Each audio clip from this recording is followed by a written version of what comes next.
people. Okay, let's get into it. Our story really kicks off with a national day of focus called Jan Aushadhi Diwas.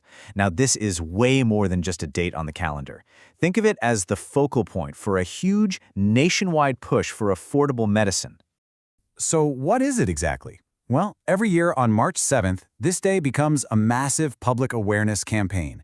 It's the moment when the Department of Pharmaceuticals really puts a spotlight on its effort to make sure everyone, and I mean everyone, can get their hands on quality generic medicines. And each year, the day is guided by a central theme. A simple phrase that really captures the spirit of the whole thing. Let's take a look at the one for 2026. Now, this phrase loosely translates to something like, Jan Aushadhi is affordable and trustworthy, it's about health, and it comes with savings.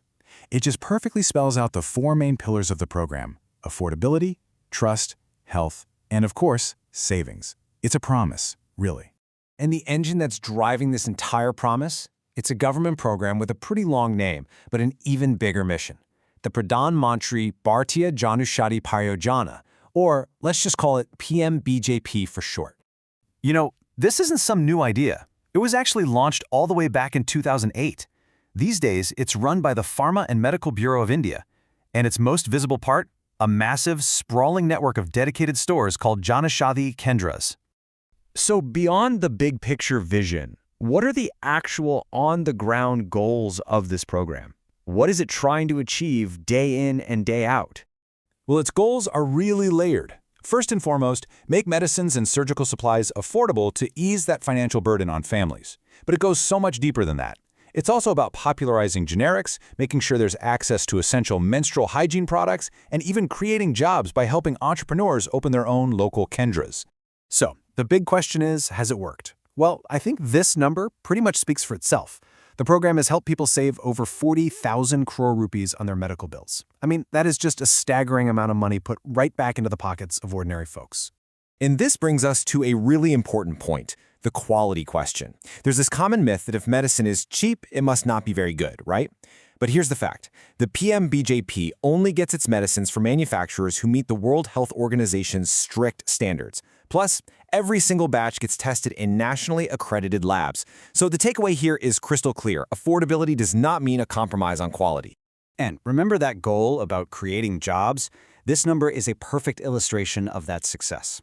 There are about 18,000 of these kendras operating all across India. That's 18,000 small businesses providing not just affordable medicine, but also creating crucial local jobs. Each one is like a little hub for both health and economic activity in its community. So that big day on March 7th, Jan Aushadhi Diwas, it's not just a one-off event. It's actually the grand finale of a whole week of awareness activities. Let's look at how they build up momentum for the main day. This week is called Jan Aushadhi Saptah, and it's all about outreach. They spend the time promoting the message of affordable generics, but they also offer practical help.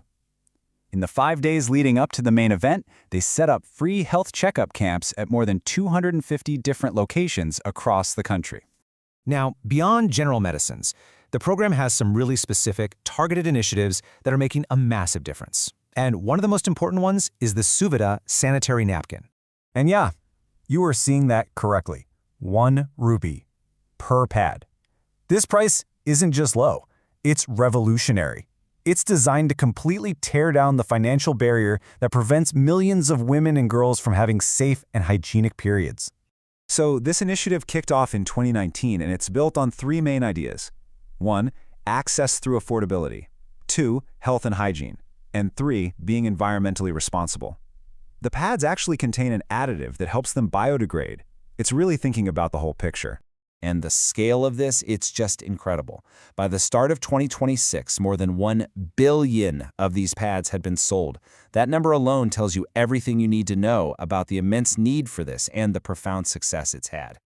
Okay, so in today's world, having physical stores isn't quite enough. You need digital access too. And that's exactly where the Jan Aushadhi Sugam app comes into play. This app was launched in 2019, the same year as the Suvidha initiative, and it's basically the digital front door to the whole Jan Aushadhi world.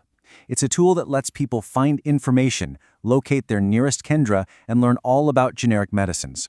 The app is designed to make the whole process smoother. It makes things more accessible by helping you find what you need. It increases transparency about pricing and what's in stock. And, it just provides the simple convenience of having all that information right there on your phone.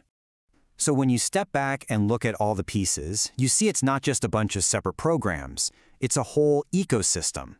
You have the awareness from the annual events, the physical access from the thousands of Kendras, the targeted products like Suvida, and the digital convenience of the Sugam app. They all work together toward that one big goal, affordable healthcare for all. And that kind of leaves us with one final thought. This incredible system is tackling the huge barriers of cost and access for medicine and hygiene. It really makes you wonder, what's the next great public health challenge we need to solve to build an even healthier future? Thanks for joining us.